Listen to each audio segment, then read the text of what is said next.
what I would first like to start with is, why is brand important when building a sustainable business? And when did you realize that? Like, were you already licensed or was it before? I would say I was already licensed. I mean, prior to getting licensed, I never used social media. Like I had it, but I was one of Really? those people that you would not see post a thing for a year. Yeah. So, but I mean, I very quickly realized it. I mean, I was looking at top producing teams and realizing they had a cohesive brand, and just anything that you buy, right? I mean, you could walk through the shampoo aisle at Walmart or Ulta and probably see which ones are, branded as high end or affordable or for kids or for different hair types. So I think that kind of across the board applies to everything. So that was important to me right out the gate. I just didn't know what it was yet. Yep, absolutely.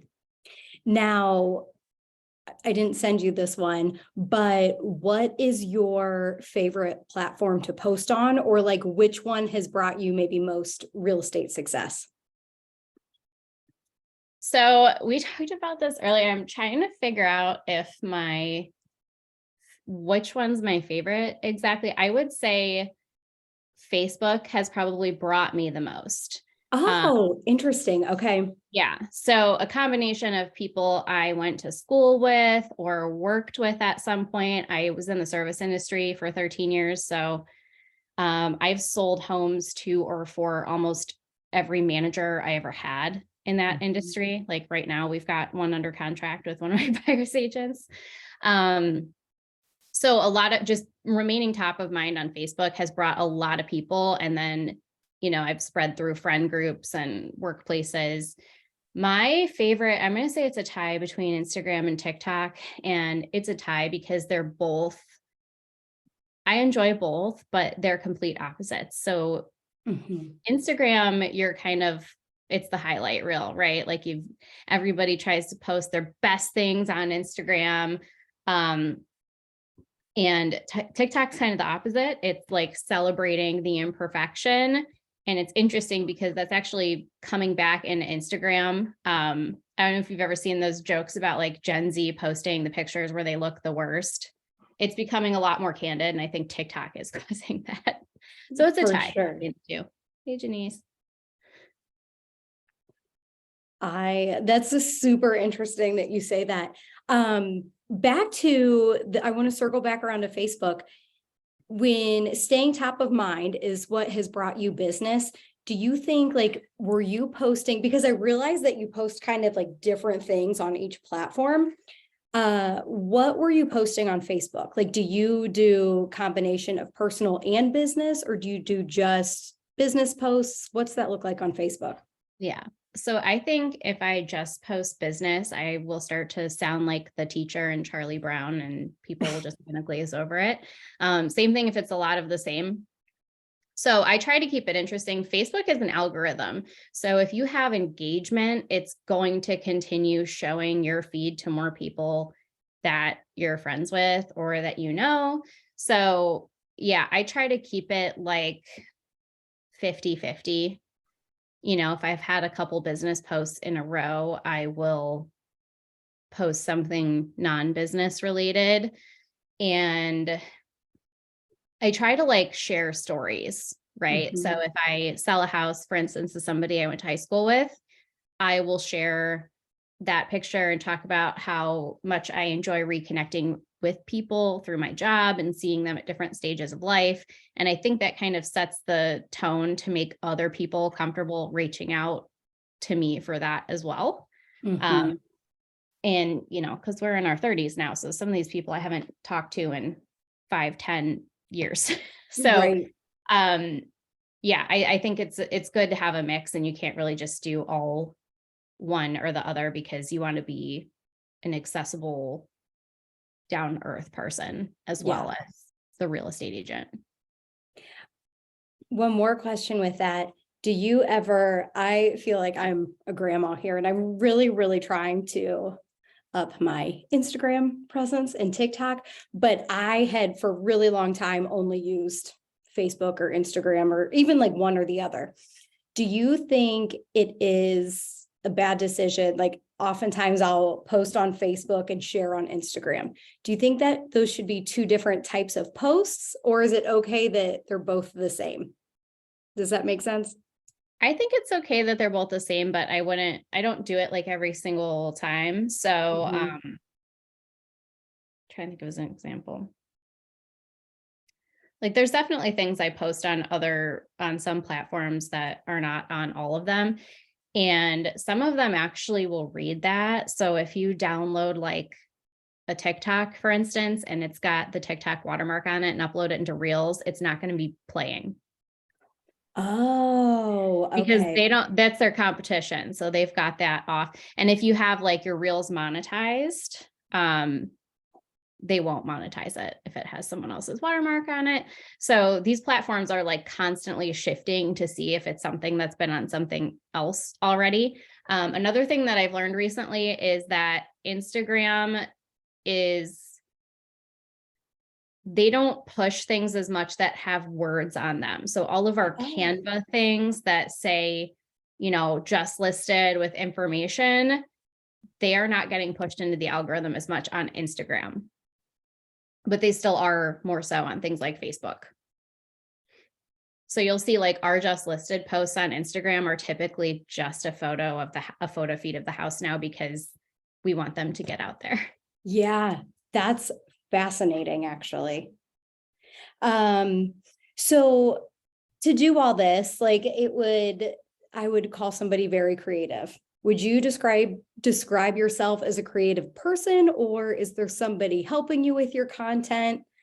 What's that look like? Because I watch all of your reels and want to copy them myself. Um, I have not sourced any of it out. I'm at a point where I probably should, but I can't let the reins go on Mhm. social media for some reason. So I guess I would describe myself as a creative person. I didn't study art in college or anything, but I won some contests in high school. I took a lot of photography, graphic design classes back I don't even know if graphic design's a thing with what's happened in tech Right. anymore. But yeah, I guess I've always had a little bit more of an eye. I was raised by a mom who was constantly painting, scrapbooking. She's right now it's like miniature houses. Awesome. So she's like the hands-on art, but I'm more like, internet Mhm. Well, I think what technology. you're so good at too is you said it even just describing, which side note, I have so many of my own notes right now. You said it earlier in regards to TikTok celebrating just kind of like who you are. I think you have found an art with just like getting down to like who you are. Like you're very funny, like in your own humor. I think everything is spun to you, which I love. Oh, that's what I love about it because emulating perfection has never been my thing. I'm Me neither. completely incapable of it. If you ever heard like the term like an Instagram model, that they're always like looking great. Nope, nope. You're not going to catch a photo of me I've tried. It's not going to work. But that's what I like and appreciate about TikTok is that if you're looking silly or if you're sharing a story and you just woke up and you're in your pajamas, you haven't brushed your hair yet, like no one cares. Um, Yes. if they do, I don't really care if they do, but that's what I appreciate about it. And that's something that's so good about it is so many people, what is that called? A drunk monkey or something when you're Oh, yes. not Don't afraid listen to your drunk monkey. yeah, when you're afraid of being on camera. TikTok, I feel like kind of takes that away because you don't have to look perfect. No one on that platform is looking perfect. They're sharing funny, embarrassing stories. It's very real. So it's opened up a tech door for a lot of people. Mhm. Let me ask you this. This is not something I sent you, but do you have a feeling like, oh, this is going to get a lot of hits when you post it on TikTok, or is it completely random what gets? No, it's completely random. I mean, you can study the algorithm and see things that are gonna, so for instance, the sound on TikTok that is typing and you cover a screen with words, it takes some time to read that. So it in turn gets pushed because people are spending time on it. But there was like a while back, I spent a lot of time making a video, and I was pretending to be Katniss in the Hunger Games, heading out into the crazy market that we were having. And I thought it was hilarious. And that did not go anywhere. But we have videos like the things that I have put the least effort in have gone completely viral, and they're never related to real estate. So actually one of them was, I made a video that was like different kinds of mom dances. If you don't know this about me, I do not dance. I also do not drink.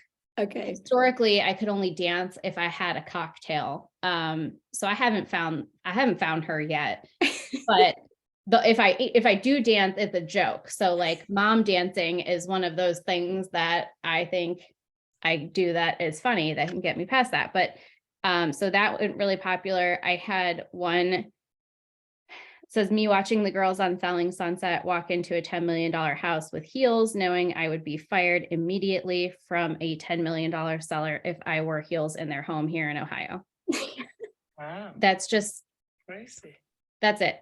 You're crazy. And then this Wow. one, I stitched a video and I said seasonal depression, and it was about Ohio, and it was a joke. That's my most viewed video ever, 351,000. Wow. I have no idea why. That I literally had like just walked in the house. I did it, gave no thought to it. And then an hour later, my phone's blowing up. That's So incredible. I wish I knew what What I the wish I knew algorithm what was. to it.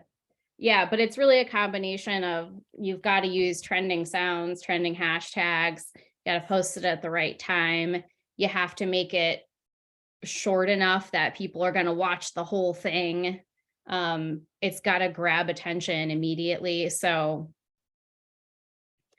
but that's, yeah, sometimes I put a lot of time into something and I think it's going to go somewhere and it won't. And that's okay. Mm-hmm. Do you tell me about like frequency? Do you post every day or just at random? Like, is there a plan around it or? No. Okay. But I mean, realistically, you probably should post every day. I've read that with video content, you should post 3 times a day, 3 to 4. That's a lot of work for me, especially being a full-time real estate agent. Like, my day will change completely. Today, I had 2 appointments canceled and someone added, I mean, there's just no rhyme or reason, but consistency matters. Yes, without a doubt. And you also mentioned posting at the right time. Is that like evening, afternoon, morning? Is there like a secret sauce to when the best time is? You can check the insights on your phone, on most of these apps. And Okay. see like when it's performing. I know Instagram specifically, you can see certain times of day that you're doing better. This is consistent for lead gen too. And I know this is a KW standard, like 9 to 11 a.m. Mm-hmm. I have a lot more success in the evening. And I don't know if it's like the age bracket where a lot of my clients come from, but I find like 5 to 8 p.m. is when a lot of people are scrolling and catching my stuff. So evening is when I tend to do a lot of that. That's awesome. I didn't even know there was an insights part of Instagram. Yeah, if you have a business account, I'm not sure if it's on the personal accounts. But yeah, you just go into the professional dashboard and it has, you can go back. Oh my gosh, I have a professional dashboard and I didn't even know it. Yeah, you can see how many accounts you reach, stories, reels, videos. it'll show you like age brackets, genders, a whole lot That's of stuff. amazing. Yeah. Okay, so if you are on this call and you don't have a professional Instagram account, get one. For The only sure. downfall is that on Instagram, you can't use what's typically like licensed music. Oh, okay. So, but I get around that by like, I'll save sounds, I'll scroll through reels and save sounds. And there's a lot of Instagram DJs out there where a lot of those popular sounds come from, and you just save that. You just may not be able to look up like Michael Jackson's Bad and add that on. Okay. That's a good idea. So you're saving a lot of audio for future use. Yeah, I'll scroll through and just save audio that I want to use. And I might not have a reason for it right this second, but I will. That's awesome. Okay. Share a little bit about your brand, or, what makes you you and what sets you apart. As far as like how the social media looks, or just overall? Yes. Yeah. And this could be as a realtor, this could be on social media, but what sets you apart? I like to keep personally, I try to be as authentic and educational as I can. I want to be approachable. We work with a lot of first-time buyers and people who have never bought a home, thought they may never buy a home. The brand itself, I like to be cohesive. I like the colors and everything to match, but I also like it to be pretty clean, with a touch of maximalism, which is kind of how my own house is as well. If you could have like mid-century with a little bit of maximalist, that would be how my life is.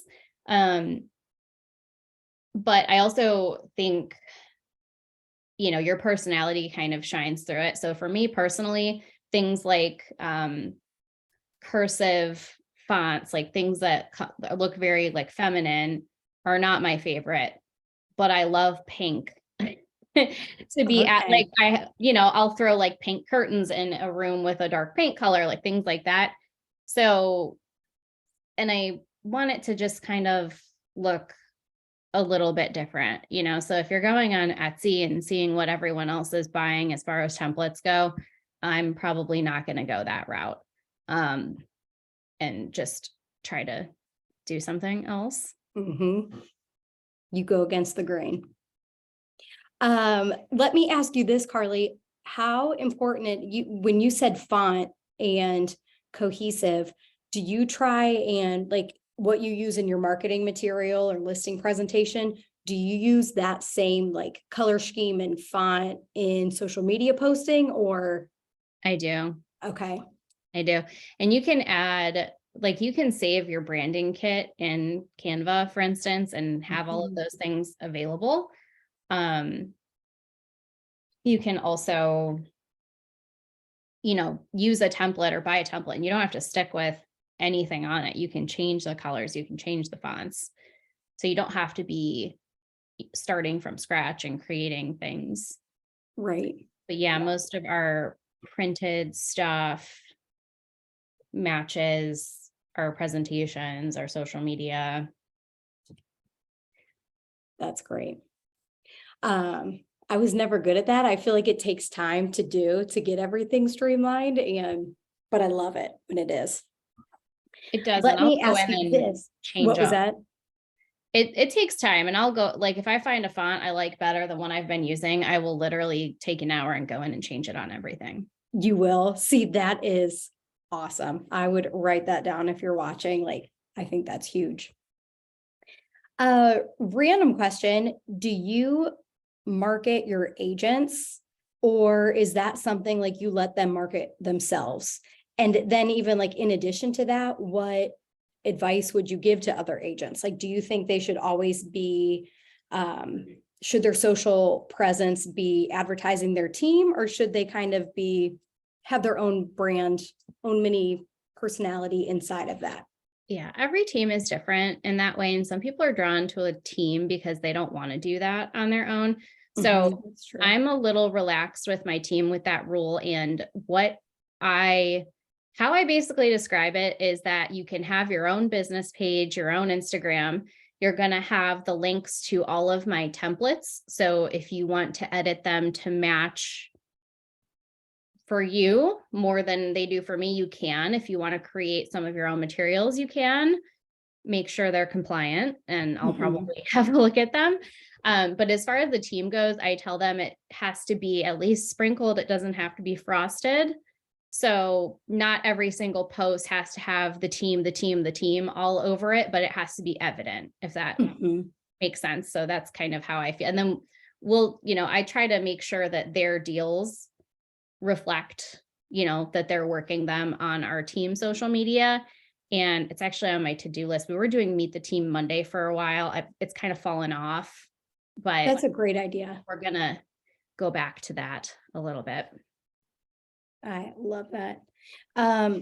Do you show what you do in your, we kind of already covered that. Like I think you have a good mix of professional and personal.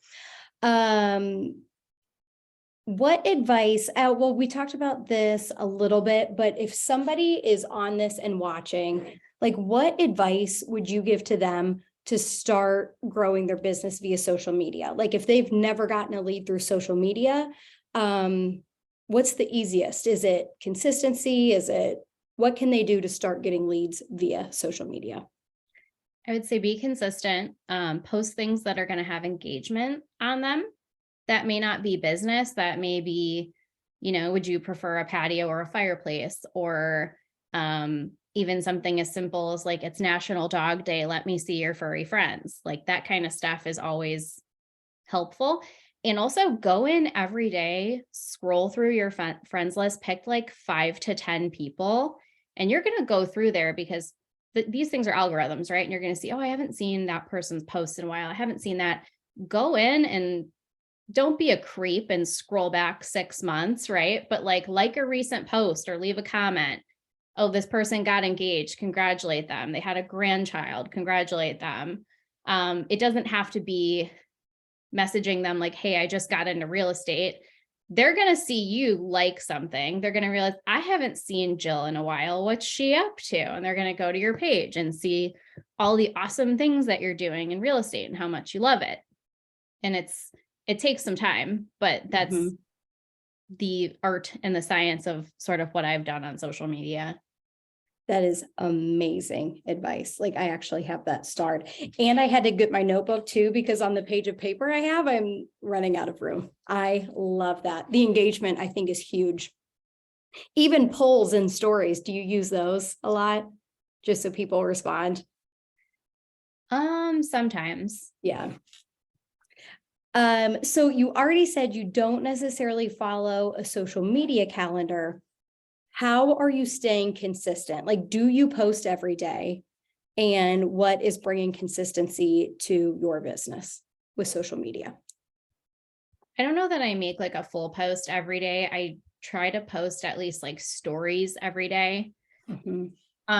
Stories are a really, really good way to gauge like who's looking at your stuff. So like an Instagram story, for instance, if you take a look, a lot of the time, the people at the top are the people that you engage with the most. So I just brought mine up and I see Kaylin and I see some of my great friends, Sarah and Hannah and Aaron, right at the top.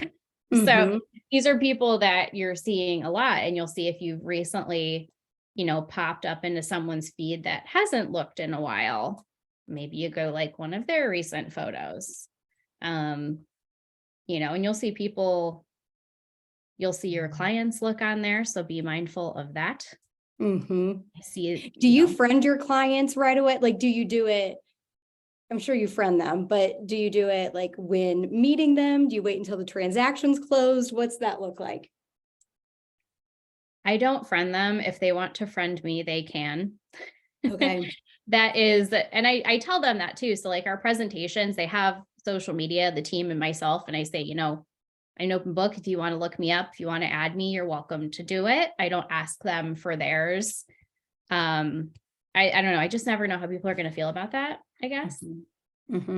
So I've had plenty of them that will follow me and will add me on things, and I will add them back. I'm kind of bad about doing it on TikTok because I get, for whatever reason, a lot of notifications. So I definitely miss things on there. So that's not intentional. But yeah, I don't generally add them, but they can add me. Okay, perfect. And Oh, what and about, we have a Facebook page for clients too.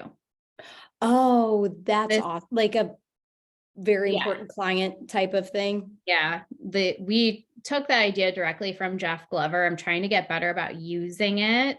But we have a client page in there to try and like keep them engaged after. So a lot of them end up adding us after that, but we'll do little, Starbucks cards and giveaways and fun things in there. What other, like, are you adding vendors on there, or do you think people have used it like, hey, I need a painter? Who would you Yeah, recommend? we have done that. I've also done things like, I'm so excited to have you all here. We want to see the updates you've done to your house, like things that they get excited to talk about. I used to have this vendor list PDF and I was constantly updating it, and I actually have it over here, I think. We've actually moved it to a page on our website. Oh, okay. And I have it as a QR code on a magnet. So all of our clients get this. It's in my listing package folder. So that way I'm not having to worry about reprinting it or changing it. Like if someone closes or changes the name of their business or something, I just update it on the web page, and I can email, text that web page out. People can share it with their friends. And then this QR code it's a magnet. So our listing appointments get it. And our clients get it when they purchase. Yeah, So that's been kind of cool. But we only did this like a couple months ago. that's such a great idea. The response has been good though. And it just For says sure. recommended service providers, the Sablotny team, KW Living, neohomepros.com. That's our website. That's awesome. It's amazing that how much, side note, if anybody has questions for Carly, like feel free to put them in the chat. But it's amazing how QR codes before COVID were, nobody used them, like, oh, they're stupid. And now they've absolutely blown up. So Yeah. And I shared my sign trick in the team page or in the office page recently. I considered gatekeeping that. And I said, Carly, we do not gatekeep. But yeah, I've got this little like sign that says learn more with a QR code that we're putting next to our for sale signs. And it links that's to the awesome. list of our listings on our website. And then they can ask for information. And that's been highly effective. I think I had like 12 people's information come in from the listing we had go active last week in Mayfield. That's amazing. So if they scan that QR code, it takes them right to your business's website. It does, yeah. So they're the automatically entered to your database. Yeah, the CRM that we use, it's basically a squeeze page of our listings. So they can find that listing, click into it, and I think they can scroll through like 2 pictures or something before it asks for their info. Yeah, that's awesome. I love that. Kind of shifting gears here. Do you have a hashtag? Do you use hashtags, and do you think they're important? I think they're important, yes. And just thinking about how my life has shifted using hashtags. So I'll find myself, even if I'm thinking about trying a restaurant, or like we're going to Vegas next month for a wedding, instead of going on Yelp, I have searched like Vegas food hashtags, or like looked up the restaurant's Instagram page and looked at their tagged photos. So those things happen. So who's to say that someone's not searching Cleveland realtors, like top agents near me, things like that. So I have a note in my phone with a lot of the hashtags that I'll put on most of our posts. And then I'll add other ones too. And you can just Google like popular hashtags today. And there are websites that track hashtags that are performing on different channels. I don't have one specific one though.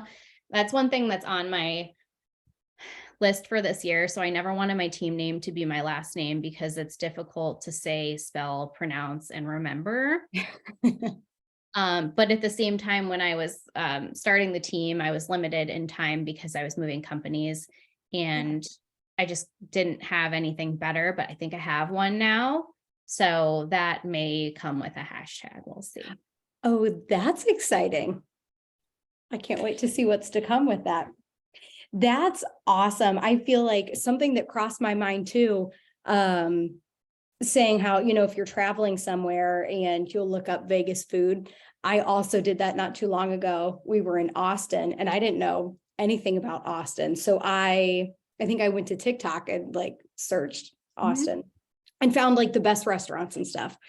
Something that crossed my mind though is I'm sure we all saw, and we know this, Cleveland, Akron, like this is a great area for investors because the amount you get in rent and what you buy the home for is like the margins are huge compared to other places in the country. So, if somebody's even like, whether they're investors or whatever, like I've never thought about adding hashtags to get business, and that's huge. Yeah. So, I mean, I'll have to ask her how. Kaylin found me on Instagram. That's how she found our team. Oh, for real? Yeah. She That's DM'd the team on Instagram and said, I would like to interview with you. And, so you can find clients that way and team members and. Absolutely. So I know you said that you have gotten most business from Facebook, but have you gotten clients from Instagram or TikTok? Yes, probably not as many, Mm-hmm.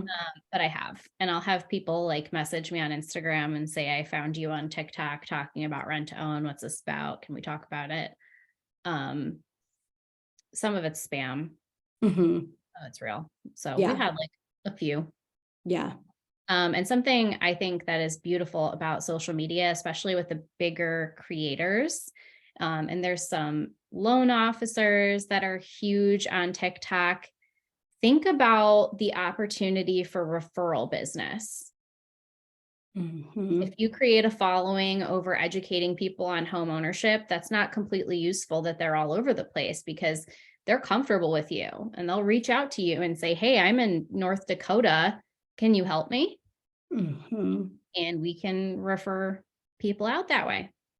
That is so, so huge. Do you know Ken Pozek? I don't think so. So he is like this, it's kind of an incredible story. He's from Detroit. He moved to Orlando, Florida. I think on YouTube, he's like the #1 real estate agent. Also proud to say he just came back to KW. He was with KW, left for a hot second, realized the grass wasn't greener, and they just announced him coming back at family reunion. But he moved to a place where he knew not a soul, nothing about anything. And he became like kind of got a niche, like this is what to do in Orlando today. Here's the top 10 tourist activities. And even would Google, like, what are people Googling about Orlando, and make a little video on it. And it reminded me of that because I think referral partners, like, I think he gets a ton of referral business as well, just because people know him as the Orlando realtor. So there's lots of opportunity there. And that's, I mean, I think I want to say it was Tom Ferry, but I could be very wrong.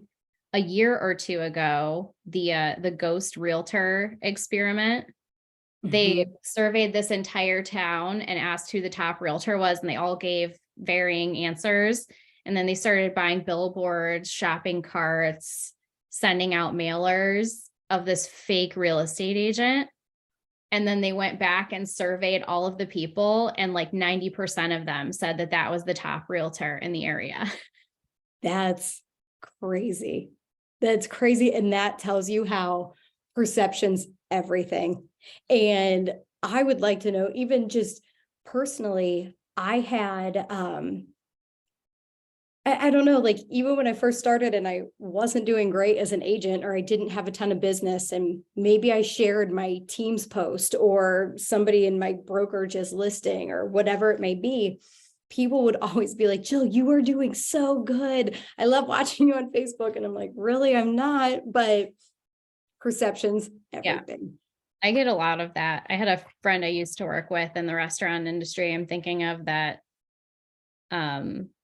moved to Florida and is doing great down there. And I forget what comment she was leaving on something, but she tagged me and she's like, she's probably one of the most successful people I know. And I was sitting there with like greasy hair, like trying to work through something. I was like, me. But yeah, I mean, all those achievements and things, like people will be proud of you. Mhm. So it's a good thing to celebrate that. Now, I will say, at least for me, I really appreciate I say celebrate your wins. Absolutely. Mhm. Don't make it all about that. But I think the mentality that I'm seeing a lot now of the like, I win, you lose is not a good look. Mhm. But that's just me. But I'm seeing a little bit more of that recently. And I don't think if I'm thinking about that as a client, if I'm, I don't know, car shopping or looking for a nail technician, anything, if they're like, everyone else is the worst, I don't know. I don't Yeah, like it. I agree. And it almost, I think, goes into like the scarcity versus abundance mindset, and to like, I win, you lose, or I don't know, you're kind of missing the bigger picture, I think. And just like real estate is, social media is the same way. Like, I think success comes through connecting with people. So, another question I wanted to ask you, like, do you think when somebody is following your social media, or like Kaylin found you via social media, do you think that there is an experience that she would expect to have in your team? Or if a client is looking, do you think you advertise like an experience of what to expect, or does it just come naturally? I do. Okay. My big 3 words, and these are in all of my presentations that I try and strive to run my business and teach my team. Um, and there's other ones too, such as, gratitude and customer service, but advocacy, education, and transparency. And I think those do a really great job of encompassing like everything that we try to be realistic and honest, not in a mean way. We want to educate our clients. And I always tell them, whether you've bought a house or 10 houses, if this is your first house, it's going to be a different experience if you buy a house 2, 5, 10 years from now also. Mm-hmm. And we advocate for our clients. We advocate for home ownership. We advocate for getting someone into a house that is the first in their entire family, all of those things. So yeah, we hope that there's a reasonable expectation. And same thing if they Google me, I want the reviews to reflect that. I want all of our profiles to reflect that, just what they're going to get. And then hopefully, you under promise and over deliver versus over promising and under delivering. Exactly. It's so funny, Carly, you saying those 3 words. I'm like, I could have almost guessed, because even whether it's TikTok or Instagram or Facebook, even when you can be funny, or even if it's not about real estate, or you are always advocating, educating, like, and I think you are one of the most transparent, genuine realtors I know. So it's funny that that just shows me your experience does totally streamline through. Let me ask you something. Is there any advice you would give to somebody who thinks, I don't know if I have an experience? I noticed you said you had 3 words, or maybe they're values. Like, what would you recommend somebody do if they want to kind of advertise an experience via social media? If they can't figure it out, think of if they were their own client, what would they want? Mhm. Right? What would you ask for? Well, that's I so know when true. I bought my first condo, I was 21, I was not licensed yet, and the agent was a longtime family friend who I appreciate very much, but had been in the industry a very long time, basically just like wrote the offer and told me the details after. And I felt like I blinked and I didn't know what was going on. And I don't want people to feel like that. I want them to know what to expect, what they're getting into. I had a consult the other day with clients that have been kind of back and forth between, are we ready to do this? Very, very nervous. And I said, look, if it's now, if you sign your lease for another year, let's just sit down. We're going to go through the whole process. We're going to talk different loan options, and the relief in their voices after having that conversation. The more you put yourself in the client's shoes, you forget how scary this can be and how new it is and how they don't want to feel like they don't know what they're doing or like they're asking a question that is silly. So I just reassure them ahead of time. And honestly, it takes 2 minutes talking to someone, like what kind of information they're going to want from you or like how they want you to communicate with them. Yeah. Because I have some clients that are like, don't hold my hand, I'll call you when I need you. And I can do Yes. that too, if they want. Absolutely. That's great. Does anybody who's on the call have any questions for Carly? I don't want to take the floor away from that. I was thinking of something.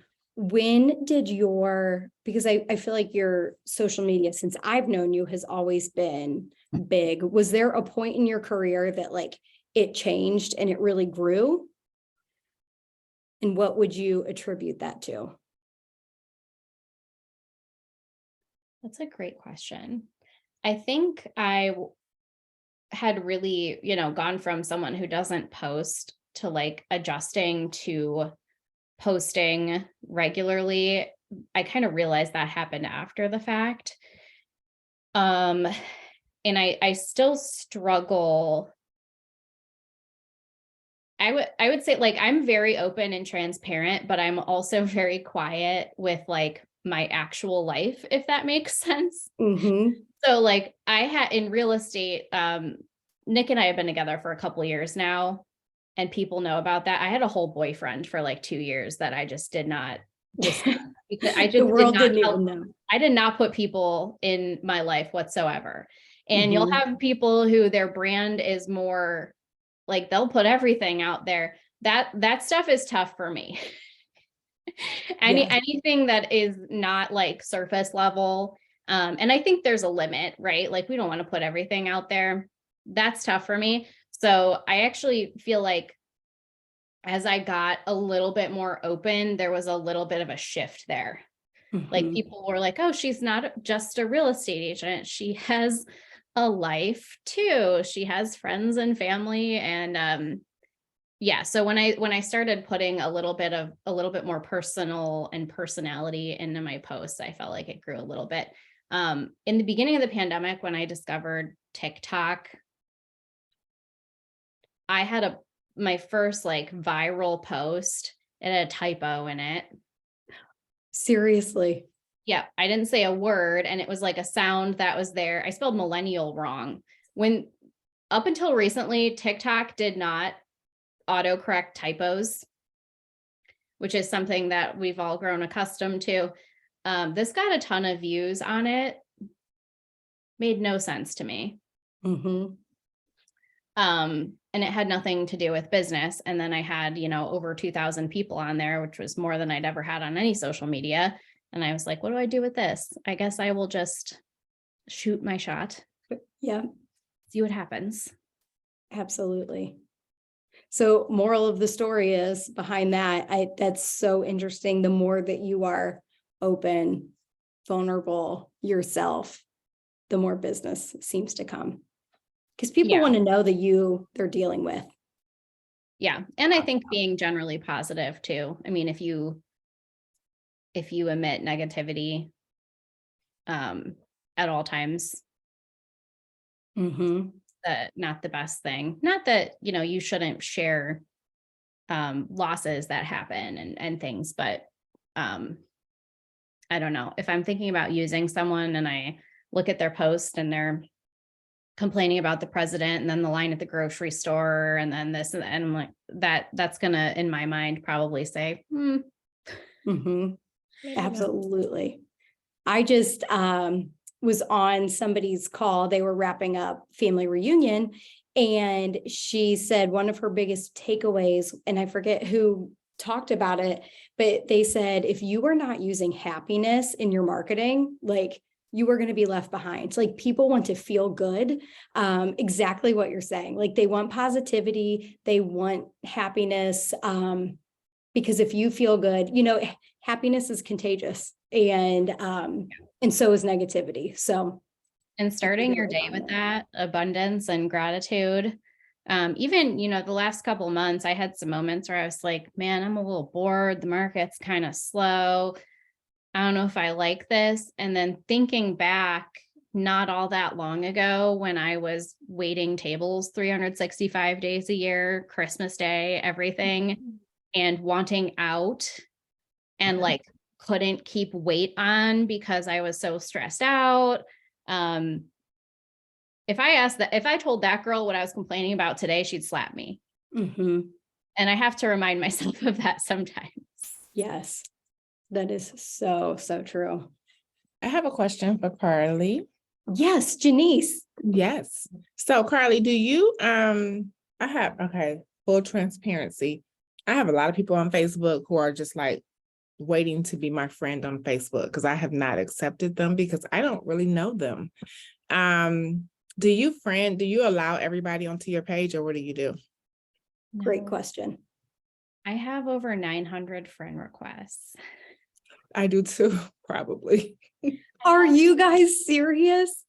Yeah. I'm like, how do I know you? I really think about that. And so I'm like, should I friend them? Like, could they be, could they help me with, what I mean? I think about that. And so, but then I don't want creeps on my page either. Yeah. So- So I've gotten a little bit more careful with Facebook, and Janice, like, to say she was there. I had a stalker showed up at our office. Right. Oh. So ever since then, I do not post actively on Facebook when I am somewhere. So that being said, it will tell your friends when you've responded to an event that you're going. I will instruct people, say we're at a WCR event, to please not tag me. Sometimes they still do. So I have to approve everything for my own page that I get tagged in. So I'm a little bit more selective on Facebook for privacy reasons. So yeah, if there's someone and they're not evidently in the industry and I fully don't know them, I might not accept their request, or I might let it sit there until I figure it out. I'll do some digging. Mhm. Everything else is open. Instagram is open. TikTok's open. And it's mostly because on Facebook, you can sometimes find out where I'm at or where I'm going. And I don't want everyone to know that. Yeah, I do have my page marked so that you can't tag me without me approving it, because I need to approve people's posts sometimes on my page anyway, because some of my friends are have potty mouths. And so and I don't really want that on my page. So thanks for that. Because I do have people like sitting there on like not confirmed. Yeah. And so Well, and sometimes I just forget, honestly, like if I see a friend request and I'm like, okay, who is this? And then a phone call comes in, that's out of my mind. I forgot about it. Yeah, so I am selective on Facebook, but to each their own with that. Like, not everyone is going to have a safety issue. I think in real estate, we need to be very, very mindful of that. We have very dangerous jobs. yes, we do. If we look at the core of what we do, which is meeting strangers at empty houses, or in their own home that they know better than we do. Yeah. So we need to be careful. I do have a question as well. Carly, do you think that it's absolutely necessary to pay to have ads on Facebook? No, Okay, I did not pay for one lead until I started a team.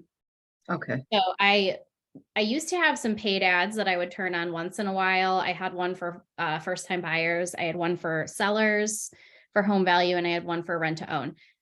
In my opinion, Facebook has made it near impossible to advertise anymore to potential home buyers or sellers. Okay. You can't adjust by age range. Like you used to be able to do age range, income. You could exclude jobs. Excluding jobs is the number one thing that has made that highly ineffective, at least for me, because Yeah. I could exclude real estate agents, loan officers, brokers.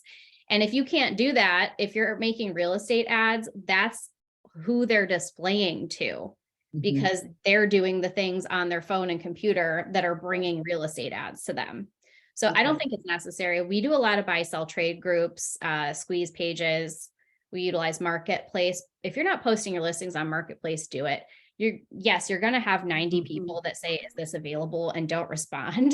Yeah, But you're gonna have some people that do. So that's super helpful. But no, I don't think paid ads are necessary. yeah. We were just wondering, we were talking about, I'm like, we'll see what Carly, how much you've had to invest, if any. I haven't done it in a while. What I do find effective is Google. Mhm. Google's very effective. And my absolute favorite thing about Google is if someone calls you that's like a telemarketer or spam or whatever, Mhm. you can dispute it and they won't charge you. Oh, wow. Love Google for that. And then I do have Zillow for the team. I don't get any of the Zillow leads. They do. They like them. They appreciate them. Mhm. Do you find that that's been beneficial for your team? They love those Zillow leads. I mean, I find them to be hit or miss, and they're expensive, but they like them. Mhm. I mean, that's I've okay. gotten clients from it, but it's just like anything else where it can be hit or miss, but we're just paying a lot more for it. Yeah. Yeah. Well, but the good thing for you is that you have people that love it. I mean, They that's a like good thing. it. So I had a team member that's no longer on the team. I did not used to have my Google leads or my Zillow leads set to a broadcast. What a broadcast does is it will ring to multiple people, and whoever answers it first gets it, just like OpCity. I didn't have it set to that. It's kind of a round robin. I had someone not answer like 30 calls in a row, and it tanked our answer rate to like Oh my 60%. God. And if you tank your answer rate, you start to like not get calls. Yeah. So I set our zips to a broadcast, which some people on the team like, because on one end, it gives you peace of mind, right? If you're in the doctor or taking a shower and the phone rings, you don't have, your heart doesn't have to sink that the call was missed and it's going to look bad or whatever. Right. Someone else will get it. So our answer rate's way up. And with that has come a lot more calls. And this class is not about this, so I won't get into this right now, but I have like done a deep dive in Zillow leads, and basically those like percentage things and the, 2 leads a month thing do not matter. And I have figured out what matters. Mhm. Good. We can talk about that another day. Yes. No, We'll pull you back for that, appreciate it. Carly. Yeah. Awesome. Anybody else have any more questions for Carly before we wrap up? Carly, we greatly, greatly appreciate you. I think we need like a part 2 of this because there's more I want to ask you. I now want to see you like deep dive on Instagram or on TikTok, but greatly appreciate you and filling our heads with knowledge. And yeah, we'll see you maybe next month or so, or following. I know we can't do next month. Yeah, next month we might have to reschedule or something. It's the leading ladies day. So Jill and I both have to go to that, but Yes. Yeah, we'll rework that. But thank you so much. Thank you all for being on, and have a good day.